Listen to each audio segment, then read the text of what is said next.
Hello and welcome to Vault Vehicles. This is my review on the Fiido D11, an awesome, really low priced 18.5 kilogram folding electric bike. It is pretty lightweight for only $7.99, and in fact, you can get this for even less if you use these coupon codes. You can Google, you can find coupon codes, which you can usually save about 50 euros from this. So about 750 euros or 750 US dollars, a very cheap price for what you're getting here. So let's sum up what we've got right here. Okay, so when it comes to the battery, then we've got an 11.6 amp hour 36 volt battery. So I would have liked to be like a 48 volt. I really love the 48 volts, a little bit higher oomph max voltage, but still 11.6 amp hours is quite a decent size. I think that size is pretty good for this kind of electric bike. The whole point of this kind of electric bike is supposed to be lightweight. So I think that, you can always ask for more battery range, but I find that the battery size to be one of the biggest contributing factors to the weight. So it's all like if you want to get more weight or you want to get more battery. It's not all like if you want to get lighter or you want to get more battery. I think it's a good compromise because 11.6 amp hours to me feels like you're going to be able to get around pretty well to most of the places in the city. And the great thing about an electric bike like this versus say an electric scooter is that you're going to have the ability to still ride without having any electric power left. And this thing is quite light as well, so I think it will be quite efficient. The battery is in the seat post here. It's very similar to the Ado Air. I don't know if the Ado Air copied this or the Fiido D11 copied this, but it's very similar. You've got it here in the seat post, very discreet. The thing that I think that is a little bit annoying is that carrying this battery with you is going to be a little bit cumbersome with that extra seat always following around with it, but it's not too big of a battery to be cumbersome to begin with. But it's an interesting design here. Removable, that's good. So in case you want to charge it and don't want to have to bring the whole bike with you, you can do that.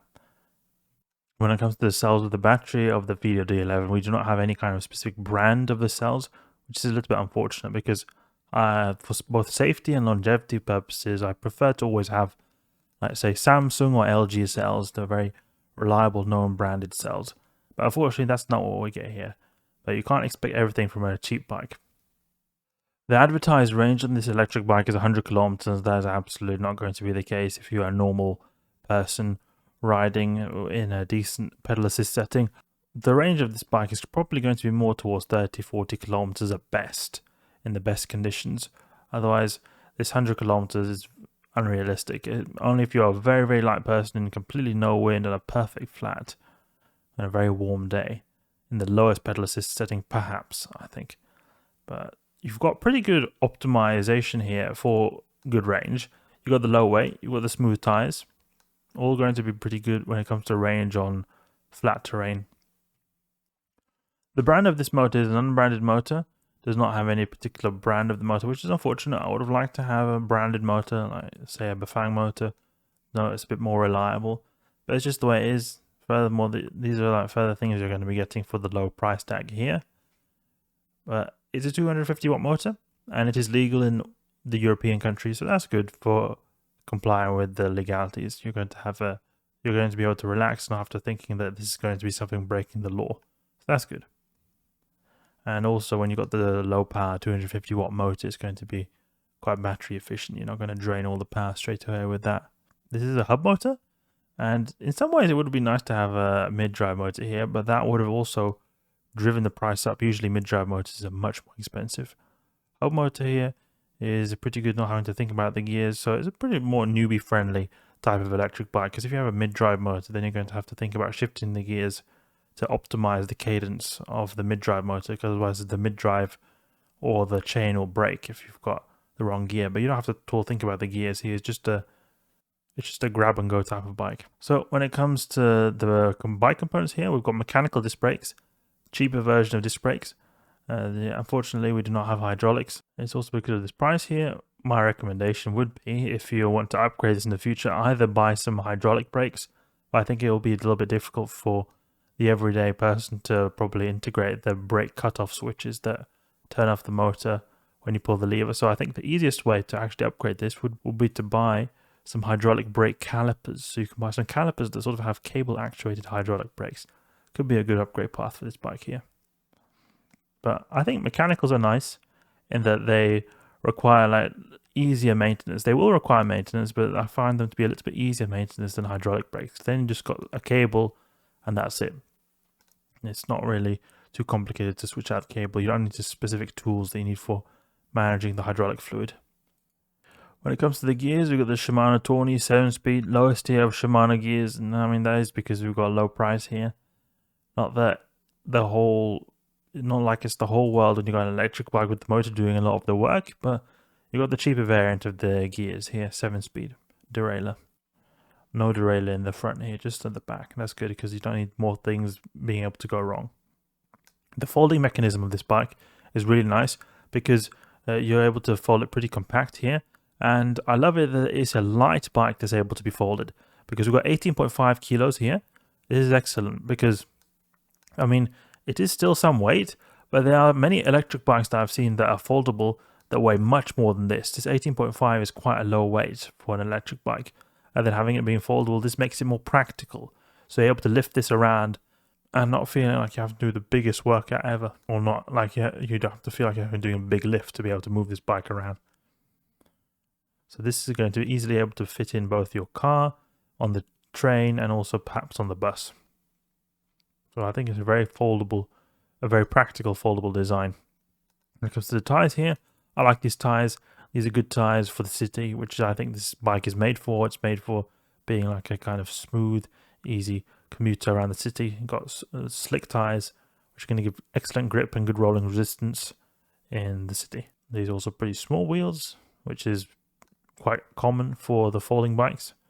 And that's good for maneuverability. Maybe not the best at rolling or evening out bumps, but they're going to be very practical for the whole concept here of having a light foldable bike. The seat is not the most comfortable one, but I like how they've made a pretty narrow seat because this feels just in general less cumbersome.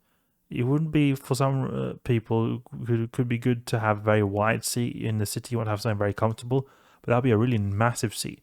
And it's going to sort of take away from the folding part of this bike. So I like how they've got a seat that is a little bit comfortable, but it's still not too wide. So it creates the whole package being a bit more compact, which is the whole purpose of this bike, being a compact, lightweight e-bike. We don't have any shock absorbers here, and I like that because that is going to save weight. Usually these tiny shocks don't really do much anyway, and this is anyway made to be used in the city. So I think adding a shock absorber here on the front is going to just add extra weight with very little benefit. This is also going to reduce the risk of having to maintain it as well if the shock absorber rusts or breaks. And usually in cheap e-bikes, the forks are really bad. They just break straight away or lose their flexibility very quickly. When it comes to mudguard, this bike, it does come with mudguards, so that's awesome. The unfortunate thing though is that the rear rack does not come with it. This one here, you can see, you can buy it here. Quite expensive rear rack, but I have actually seen rear racks that cost more than that as well. So it's not the worst price, but it's still a little bit expensive. You can get cheaper ones out there, lower than this. But I'm glad that they at least included the mudguards because these are very important for keeping your clothes clean when you're riding around the city. When it comes to the lights, we've got integrated lights, one here in the seat and also one in the front. That's good. Really important for safety when you're riding around the city and it becomes a little bit dark. So good that we've got that. This bike comes with a small kickstand here, which is conveniently placed to be quite stealthy. When it comes to the colors here, we do not have very many colors for the Fiido, unfortunately.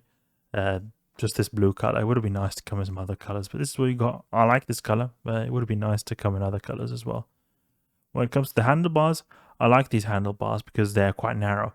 It's good. I don't like them being too wide when you've got these kind of small bikes. Good. I think it's a good idea to have the handlebars be as compact as possible. You've not got the too wide handlebars. And I think it's also good that it's not too high up so that it takes too much space. It's still quite down so that you can have a decent amount of aerodynamics and then also at the same time not take up too much space. This bike is available in US and EU countries, so you're able to get it in many countries around the world. And then who is this bike for? Who would I say this bike is for? Well, this is a bike that is quite similar to my video I made on the Fiido Air, but maybe a little bit cheaper one.